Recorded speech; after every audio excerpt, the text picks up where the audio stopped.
Hello, my name is William Kumwembe and this is Business Time. It's a magazine program where we bring you major business and economic news stories making headlines in the country. And coming up in the program today, we look at Malawi's capacity to transform her agriculture sector, becoming a commercialized sector. We speak to an expert on what really needs to be done. And also in the program, Millennium Challenge Compact Project to start in 2022. We have these and other stories. Stay tuned if you could. I've got that feeling, that linger feeling. I've got that feeling, that linger feeling. I've got that feeling, that linger feeling. I've got that feeling, that linger feeling. When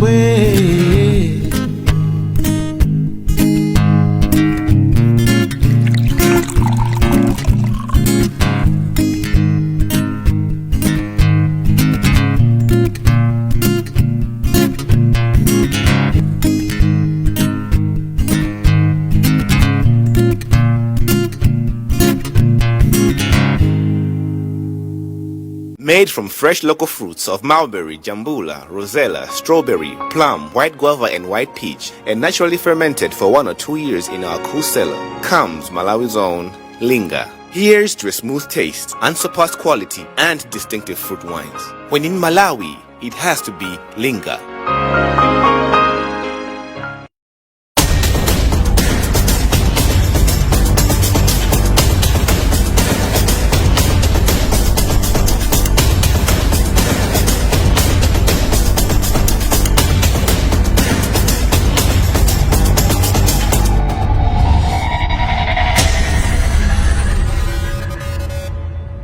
Hello and welcome. In our main story in the program today, Malawi remains an agrarian economy. However, input of the sector to the overall economy has been dwindling in the recent past. Experts feel there is need for the country to take a different route altogether, ensuring that we commercialize the agriculture sector. What really needs to be done? This is a question I posed to Ronald Chilumpa, an official from Farmers Organization Limited. The agriculture support for agriculture in Malawi. That's my general assessment of the industry. If I'm intervening, do you see the sector dying, or do you see there is hope in agriculture sector? There is hope. There is hope, especially when you look at the basic need of food globally. So we need to start looking at ways of making sure that we utilize the resources that we've got as a country and be able to exploit those opportunities out there. We enjoyed some good time in the 80s when we were able to export even groundnuts. But now we've lost that market. Cotton, where is it now? It's dying. But potential, if you ask me, is there. There's huge potential for us to produce various crops. I don't think we should be relying on one crop, tobacco, which has been the mainstay of agriculture. We need to be looking at what other crops can we grow, and then look at competitive markets for those crops. As I said, food is a global need. You cannot just say we're producing for Malawians, because that is one weakness that we have got at the moment, where our focus is just looking at consumption locally. Now, the next Millennium Challenge Cooperation MCC project for Malawi is expected to commence in 2022. This is according to Dai Mawindo, National Coordinator for the MCC. He caught up with our journalist Chimwemwe Mangazi in this interview. We are working on 2 other areas, which are difficulties in terms of access to land and difficulties of bringing our produce from the farms or through the transportation routes to the markets. Those latter 2 projects are the ones that we are working on. And so we are here in Blantyre working with key stakeholders, basically to share with them an overview of those key activities that we are going to be pursuing, which have since been submitted to the Millennium Challenge Corporation of the US, seeking their concurrence before we move to the next stage which will entail feasibility studies and due diligence. We have presented 2 projects to the MCC, Millennium Challenge Corporation, and those 2 projects are the ones that they are working on at the moment, evaluating the various activities that we've proposed to them with the view to getting their feedback on those activities. No, we are basically, for that decision has already been made. We are working at the 2 constraints, and the project activities that have been presented to MCC seek to address those 2 constraints. So it's not a question of picking one of the 2, it's picking activities in the 2 areas. So one of them, like we're talking of 2, access to land, so we are looking at basically 2 major aspects as far as land is concerned. We are looking at ensuring that there is secure title to land. We are looking for the city councils and government realizing that they're only able to collect a little bit, 16% of the land revenues is what currently is being collected.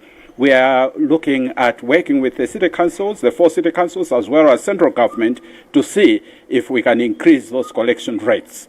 If they have the money, if they're able to collect the ground rents, we are hoping that government will have the resources, and city councils, by the way, they will have the resources with which to install infrastructure and services in the various locations. So, like I said, 12th of October is when we presented those 2 proposals to MCC. We are expecting that probably by December they will come back to us with some feedback. Come January, February next year, 2021, we are expecting to go out with the consultants that we've recruited to basically validate the activities that will have been agreed upon. Now, U.S. Embassy Public Affairs Officer is Douglas Johnson. In this interview, he gives his view on how Malawi has fared in as far as preparation for the rolling of the project is concerned. Well, I should specify that our change in government won't take place until January 20th of 2021. But in broader answer to your question, we don't anticipate a significant change in the U.S. State Department's foreign policy as regards Africa.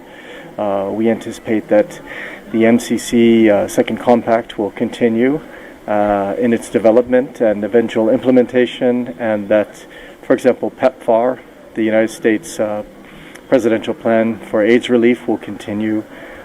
We don't see any grand changes coming.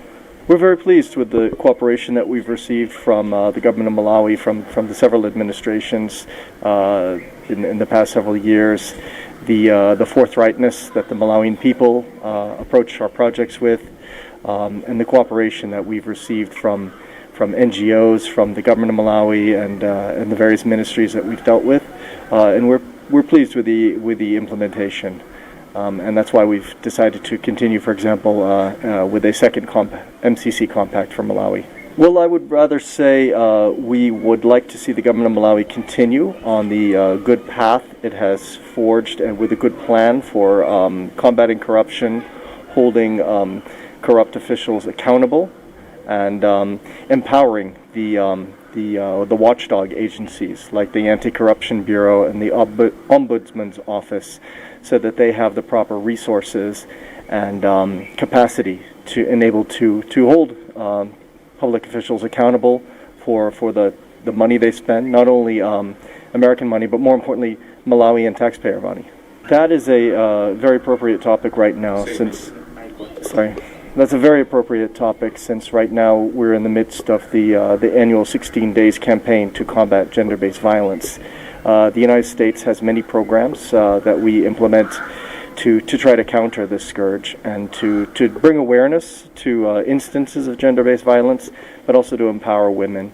We think that the Malawi has good institutions to tackle gender-based violence. In terms of the media and journalists, I'm extremely pleased with all of the copious reporting that we're seeing right now about gender-based violence, but I would add this word that we shouldn't just be focusing on this now, at the end of November, beginning of December every year. This should be something that should be reported on year-round, that when instances are seen, that they should be reported on, that perpetrators are uncovered, that the public's awareness is raised, that this is a serious issue that Malawi needs to deal with, of especially young women being taken advantage of, And the focus needs to be on the perpetrators, not the victims, bringing the perpetrators to justice so that fairness is had and justice is served.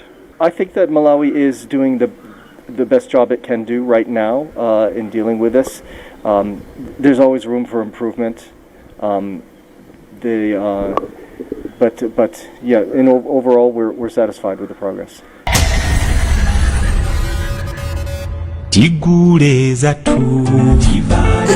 Zinenenji so mnalima muno ndi madzakulira tuzina ndi zina amwali kumande mwachopatu sugar apo tikona nkaka kumatu masambati ndi mulibe alamwa kuti samwaliwa masamba ndakaso tingati amwali komanso to ino mubasiketi yonse yangodzadza ndi made in Malawi yoka tamakani moyo otsogola pogula zinthu zakunja maganizo amene uri ndiobwezera chitukuko cha dziko lino mbuyo kugula zinthu zopangidwa kwathu konkuno kumathandiza kukweza ntchito za makampani a dziko muno zomwezo zimapereka mwayi wa ntchito kwa anthu ambiri ogwira ntchito akachuluka dziko lathu limatolera misonkho yochuluka chumanso chimakwera mukagulatu katundu wakunja mumangolemeretsa mayiko akunjawo ife sitipindula kanthu kani ndikuwuzani apo ndendamvetsatu ndikire pompa nene ndikagule zinthu zathu za chimalawi sindichedwa tigule zathu tiliwe dziko lathu ndidikire sindichedwa dziko lathu bai Malawi tikonde kunyadira za chimalawi tikamagula za kunja.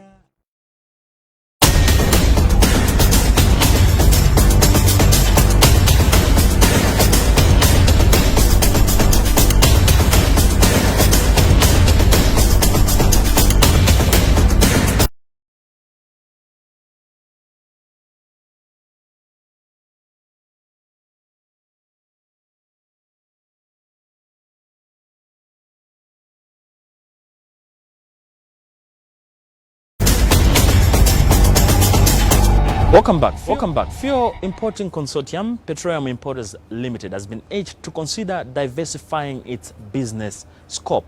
This was said during a recent event to mark commemoration of the firm's 20th anniversary. More in this report filed by Chimwemwe Mangazi. Chimwaza rated the aspiration as a moonshot considering the heavy investment required, but was quick to say it is attainable as Malawi has enjoyed peace for more than 50 years, which is a catalyst for attracting investors.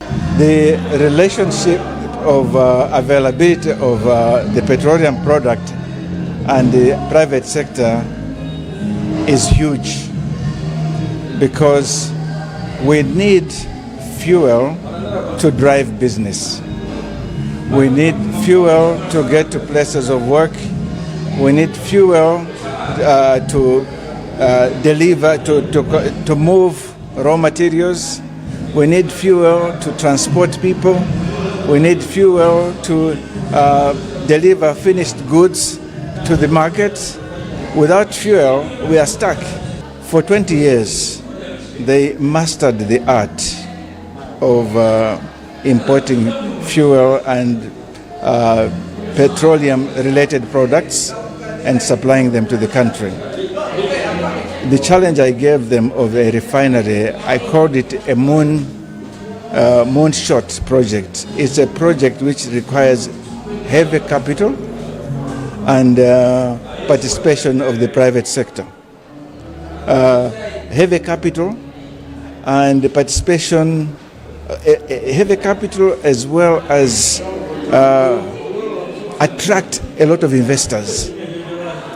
And having moved from selling those products, now they can go into refining. PIL Deputy Board Chairperson Davis Langesi said the consortium would consider the proposal. It is definitely an option, but a refinery is a huge challenge. It calls for a huge investment, but it's something that we will discuss it amongst the board. By the way, let me also make it very clear to remind other oil marketing companies operating in Malawi that they are welcome to join PIL. It is everybody is invited as long as they can meet certain criteria, because you will understand that we do bring fuel and that costs a lot of money. So we want to make sure that whoever is a shareholder who is getting part of the fuel imported by PIL we are sure that that company will be able to pay for the fuel, so that we should keep it going. Now, the challenge by the guest of honor is a very interesting one. It's not the first time that we have heard about it, by the way. We will go back to the drawing board. It is a long term, because the refinery produces so many liters of fuel per hour.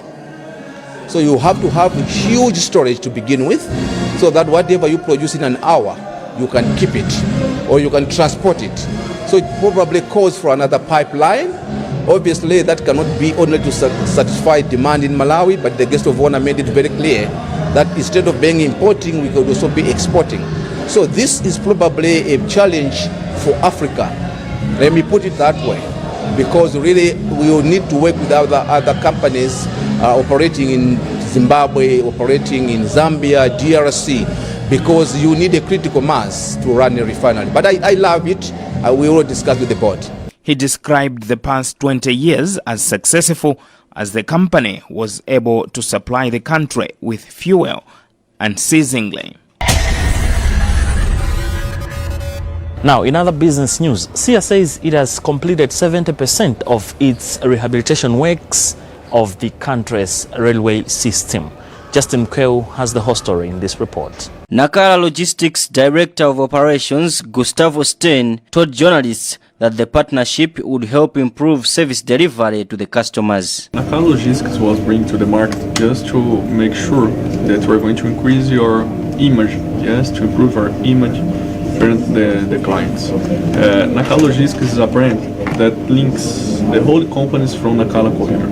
Yes, CLN, CLA, VLL, SEER, and CDN. Those companies, they make the transport from the coal and also from the general cargo. And Nakala Logistics is going to join the whole effort, the whole hauling stock material, the whole infrastructure that the coal business already has, and also the general cargo are being able to have right now.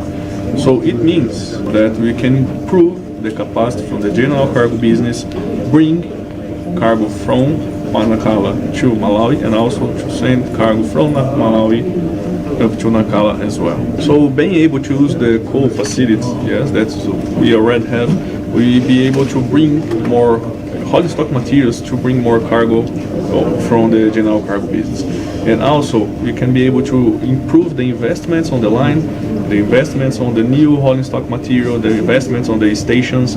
That's what we are doing. Yes, as you could see last week, the improvements on Liwondi and also on Limbi and also on Chiri Bridge, it's being able just because the investment from that we are bringing from Nakala Logistics as it is, and not just about the general cargo business. It's going to benefit Malawi because we can reduce the price of the transport, yes, the transport cost that we already have, even from the whole transport, and also to be efficient to send and bring goods from and through Malawi, and also the most important, to improve the quality of the service that we are providing to the passengers that use our passenger train, and also the reliability from the cargo that we are receiving in Malawi and also send from Malawi. It for sure reducing the price, yes, the costs. It most like that we are going to create new jobs, to improve the industry in Malawi, and also to reduce the price of the goods that the people can bring to their house. Nakala Corridor Commercial and Marketing Manager Kennedy Gwerani said the merging process took time, as there were some companies which were new and needed to work out some things individually to fit into the partnership. He added that the deal would also help in rehabilitating railway lines. Meanwhile, SIA has completed about 70% of the rehabilitation works on the railway line between Limbe and Sandama. Through the project, the firm is rehabilitating the line which was washed away by water. Master Civil Engineer for the project, Crispin Kapalamula, touted progress of the first two phases. Kapalamula said the company was now in the process of identifying a contractor for the third phase. We split the works in three phases. The first phase is 23 kilometers from Limbi. That's from Limbi all the way to Nansadi. The second phase is from Nansadi to Luchenza. In the meantime, first phase and second phase are in progress. So as to say, from Limbi all the way to Luchenza, we are in progress. The works are ongoing. From Limbi to Nansad, we anticipate that the works will be finished this month of December. For Nansadi to Luchenza, we anticipate that April next year we should be done.